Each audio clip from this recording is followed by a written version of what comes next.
8वां अध्याय। अर्जुन ने पूछा, हे भगवान, यह कर्म ब्रह्म भौतिकता क्या है, आत्मा क्या है, देव कौन है, सब मुझको बतलाओ प्रभु। कौन है स्वामी इन यज्ञों का, वह जीव में कैसे रहता है, मृत्यु समय पर भक्ति के कारण वह आपको कैसे समझता है। बोले भगवान, अविनाशी को ब्रह्म, जीव की आत्मा को अध्यात्म, भौतिक देहों के कर्मों को ही कर्म यहाँ पर कहते हैं। बनने और बिगड़ने वाली यह भौतिक अभिव्यक्ति है होती, सूर्य चंद्र सब देवों वाली छवि विराट अधिदेव कहाती। देहधरों के अंतस स्थित ईश्वर छवि अधियज्ञ है होती। अंत समय में हे अर्जुन, जो मुझे ध्यान कर देह स्वयं की तजता है, इसमें कुछ संदेह नहीं, वह मुझ में ही आ मिलता है। अंत समय में हे अर्जुन, प्राणी जिस भाव में रहता है, मृत्यु बाद भी निश्चित ही उस भाव को धारण करता है। सब तरफ से अपना ध्यान हटाकर पूर्ण समर्पित होकर मुझ में केवल युद्ध कर्म तू कर, इस तरह मुझी में शामिल होगा, इसमें तू संदेह न कर। जो प्रतिपल मुझ में ध्यान लगाकर मुझे चाहता रहता है, निश्चित ही वह प्राणी अर्जुन मुझे प्राप्त हो जाता है।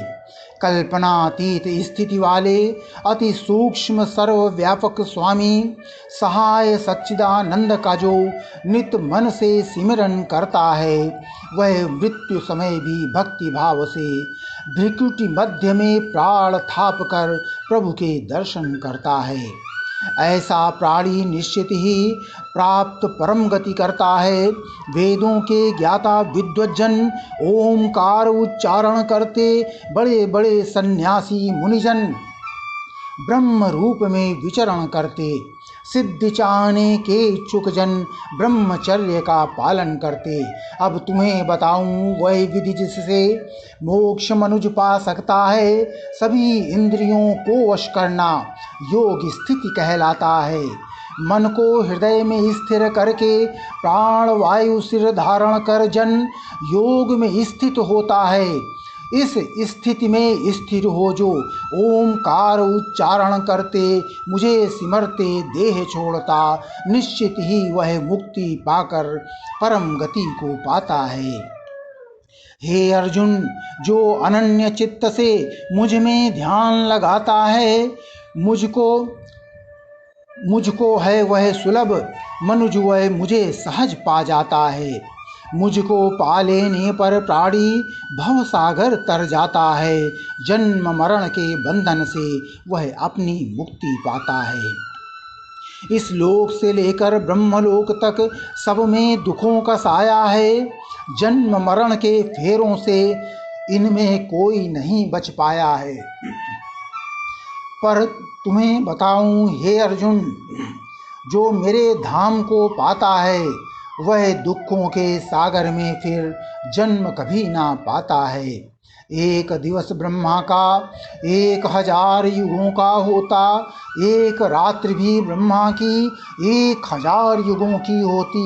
सभी चराचर दिन में ब्रह्मा से ही जनते और रात्रि आने पर सब ब्रह्मा में ही जा मिलते। जब जब ब्रह्मा का दिन आता तब तब सब जीव प्रकट होते हैं। जब जब आती ब्रह्मा की रात्रि तब तब सब जीव विलुप्त होते हैं।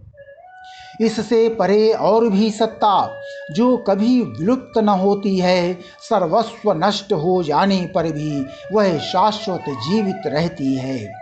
जो अव्यक्त वेदों में अविनाशी कहलाता है, वह ही धाम मेरा है, वो परम धाम कहलाता है। वहाँ पहुँचकर कोई भी जन पुनः कभी ना आता है। परम धाम में वास है, फिर भी सब में स्थिति रहती है। ऐसे मुझ परमेश्वर की प्राप्ति भक्ति से हो सकती है। हे अर्जुन, अब उन कालों को मैं तुमको बतलाता हूँ, जिनमें योगी पहुँच दोबारा आता या फिर ना आता है।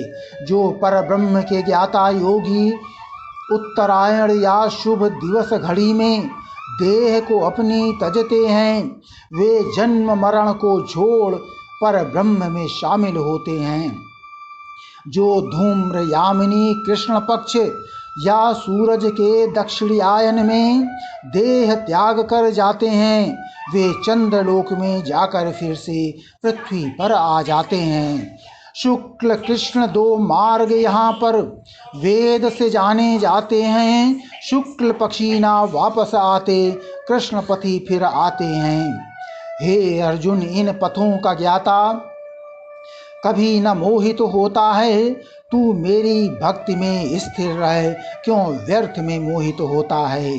जो भक्ति मार्ग में चलकर दर्शन, दान, तपस्या, यज्ञ, वेद अध्ययन के द्वारा पुण्य फलों को पाता है, वह हर स्थिति में मरकर मेरे परम धाम को पाता है।